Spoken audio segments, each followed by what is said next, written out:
வணக்கம். செல்வகுமாரின் 2025 ஜனவரி 1 புதன்கிழமை அதிகாலை நிலவர முக்கடல் காற்று பற்றிய அறிவிப்பும் இலங்கைக்கான வானிலை ஆய்வறிக்கையும். அதிகாரப்பூர்வ முக்கடல் காற்று பற்றிய அறிவிப்பிற்கு இந்திய வானிலை ஆராய்ச்சித்துறை அறிக்கையை பார்க்கவும். இனிய 2025 ஆங்கில புத்தாண்டில் அனைவரையும் வணங்கி மொழிகிறேன். பிறந்திருக்கக்கூடிய ஆங்கில புத்தாண்டு 2025 உலக மக்களிடம் அன்பு மனிதநேயம் தழைத்து உலகம் சிறக்க பிரிவினை தவிர்த்து ஒற்றுமை ஓங்கி ஒன்றுபட்டு இயற்கையோடு இணைந்து உருவாக்கி உலகம் சிறக்க இறைவனிடம் பிரார்த்தித்து வணங்கி மொழிகிறேன். முதலிலே காற்று பற்றிய அறிவிப்பு. முக்கடல் காற்று பற்றிய அறிவிப்பிலே தற்பொழுது குமரி கடல் பகுதியை நோக்கி நகர்ந்து கொண்டிருக்கூடிய காற்று சுழற்சி வடகிழக்கு கிழக்கு காற்றை தமிழ்நாட்டின் கடலோரம் கொண்டு வந்து குவித்தும் ஏற்றியும் தமிழ்நாட்டின் கடலோரத்தில் வலுவான காற்று கரையை ஒட்டி கடற்பகுதியில் வலுவான காற்று பயணிக்க காலைக்கு பிறகு வெயில் வந்ததும் மதிய மாலையில் நல்ல ஒரு காற்று தரை வழியாக ஏறி கணவாய் பகுதிகள் வழியாக கேரளா வரை பயணித்து அரபிக்கடல் வரை பயணிக்கக்கூடிய இந்த கிழக்கு வடகிழக்கு காற்று 3 நாட்களுக்கு இருக்கும்.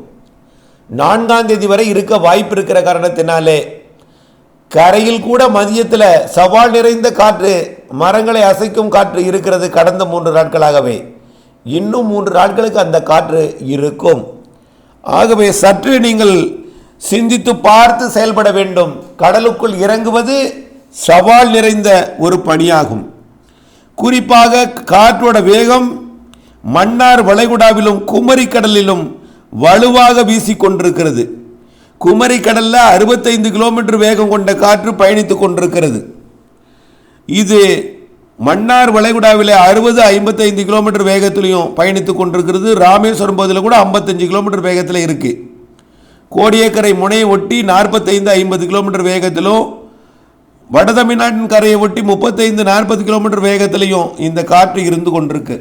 ஆக உச்சபட்ச காற்று குமரி கடலையும் மன்னார் வளைகுடாவிலையும் இருக்கிறது என்பதை நினைவில் கொண்டு சற்று காற்றோட தீவிரம் குறைவான பகுதி என்று பார்த்தால் அது ஆந்திர எல்லையோர திருவள்ளூர் மாவட்டத்திற்கும் ஆந்திராவிற்கும் மட்டுமே இருக்கிறது.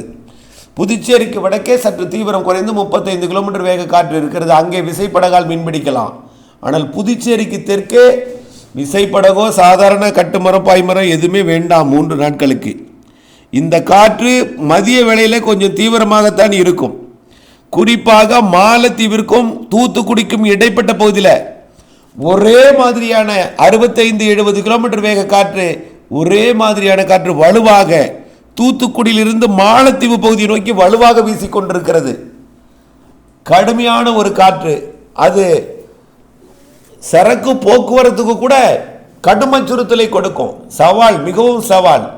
அது சாதாரண காற்று இல்லை என்பதை நீங்கள் புரிந்து கொள்ள வேண்டும். 65-75 என்பது குமரி முனையிலிருந்து தூத்துக்குடி கடலோரத்தில் இருந்து குமரி முனையிலிருந்து மாலத்தீவு வரைக்கும் இது வலுவாக பயணித்துக் கொண்டிருக்கிறது. இது கொழும்புக்கும் மாலத்தீவுக்கும் இடைப்பட்ட பகுதியிலையும் பயணிக்கிறது.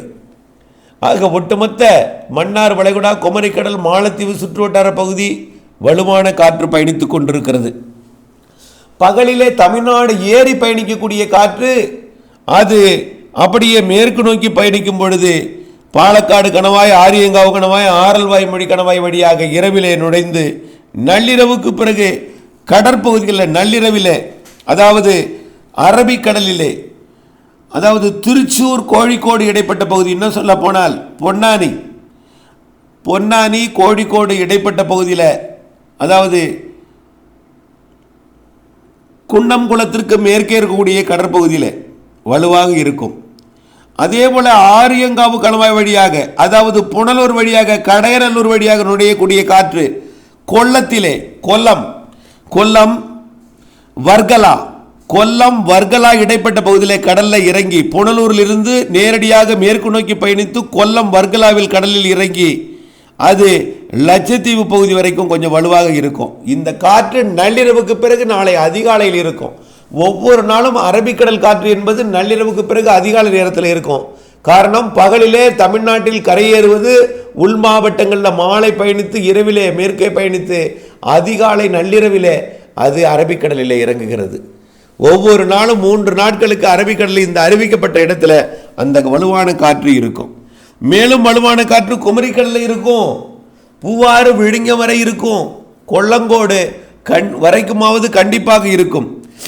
குளச்சல்ல வலுவான காற்று கண்டிப்பாக இருக்கும். கொல்லங்கோடில் கூட பெரிதாக இல்லைன்னா கூட குளச்சலுக்கு தெற்கே, அதாவது முட்டம் மற்றும் கன்னியாகுமரி முனை, சரியாக சொல்ல போனால் ஆரல்வாய் மொழி, பனகுடி, இந்த பகுதி வழியாக காற்று நாகர்கோவில் வழியாக வந்து, அதாவது விஸ்வநாதபுரம் கன்னியாகுமரிக்கு பனகுடி மற்றும் வள்ளியூர் இந்த பகுதியில் எல்லாமே இன்றைக்கு மாலு திசையன் விலையெல்லாம் கடும் ஒரு வலுவையான காற்று இருக்கும். கடலில் இருக்கிற காற்று போலவே இருக்கும். தரையில் காற்றாலைகள் வடகிழக்கு நோக்கி மிக வேகமாக சுழலும்.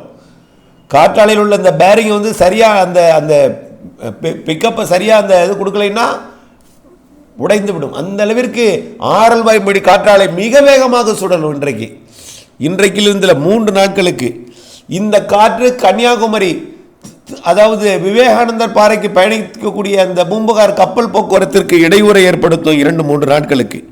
ஆகவே கண்டிப்பாக இந்த அச்சுறுத்தல் கொடுக்கும் காற்று கன்னியாகுமரி முனை மற்றும், அதாவது கன்னியாகுமரி கடலோரம், கன்னியாகுமரியிலேயே குளச்சலுக்கு கிழக்கே முனை, குமரி முனை பகுதி மற்றும் வங்கக்கடற்பகுதி, அதே போல் தூத்துக்குடி திருநெல்வேலி மாவட்ட கடற்பகுதியில் கண்டிப்பாக வலுவாக இருக்கும்.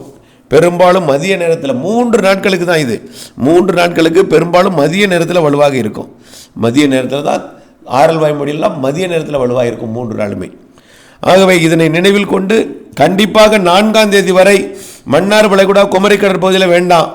இன்றைக்கு 1ஆம் தேதி நெல்லூர் மற்றும் திருவள்ளூரில் நீங்கள் மீன் பிடிக்கலாம். 2ஆம் தேதி புதுச்சேரிக்கு வடக்கே மீன் பிடிக்கலாம். 3ஆம் தேதி டெல்டாவிற்கு வடக்கே மீன் பிடிக்கலாம், அதாவது மயிலாடுதுறைக்கு வடக்கே. 4ஆம் தேதி பாக் ஜலசந்தியில் உள்ள கோடியக்கரை முனை வரைக்கும் மீன் பிடிக்கலாம்.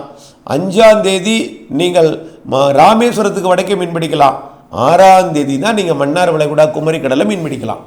6ஆம் தேதியிலேருந்து 2 நாள் தான் மீன் பிடிக்கலாம். அடுத்த நிகழ்வு வந்து விடுகிறது 8ஆம் தேதி. ஆகவே அதையும் நம்ம நினைவில் கொள்ளணும்.